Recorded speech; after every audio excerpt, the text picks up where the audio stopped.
1493, Christopher Columbus sailed the Atlantic Ocean and discovered Puerto Rico during his second voyage. The Spaniards quickly conquered the area for economic and religious reasons. They were interested in the island because of its strategic geographic location. In 1508, colonization began under Juan Ponce de León. At the beginning, the Taínos held a relatively positive relationship with the Spaniards. These interactions were mainly between Agüeybaná I, a powerful Taíno chief, and Ponce de León, who became the first governor of the island.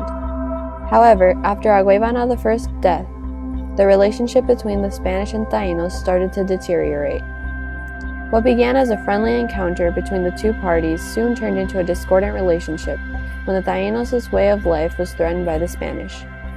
Therefore, the Taínos took a stand against the Spanish for their survival in what is now known as the Taíno Rebellion of 1511. Brutality, violence, and oppression forced the natives to stand up against the Spanish. With the arrival of the Europeans to the Americas, an intense ideological debate began about whether to incorporate, expel, or destroy the inhabitants of the territories that came under the control of the Spanish Empire. Queen Isabella issued the Royal Decree of 1503, justifying the subjugation and enslavement of the native population. It authorized war on them if they refused to convert to Christianity. The Spaniards forced the Taínos into an encomienda system while pressuring the conversion of Christianity upon them. Under this system, the encomenderos were responsible for a group of natives. They were evangelized and forced to do work labor in the gold mines. They were constantly exposed to disease and infections. The Spaniards would kill any Taíno if they became old, weak, disobedient, or simply if they desired to. Because the Spanish considered the Taíno inferior, they were labeled as property and had no rights, so the Spaniards felt entitled to do what they pleased.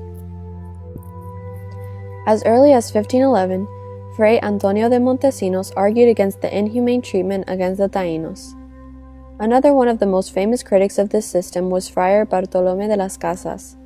Friar Bartolomé de las Casas was a 16th century Spanish historian, social reformer, and Dominican friar. He became the first resident bishop of Chiapas, and the first officially appointed protector of the Indians.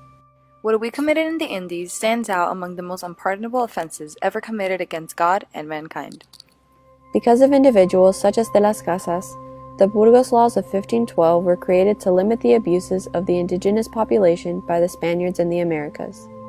The laws required fair treatment, such as fair pay, work, and religious training.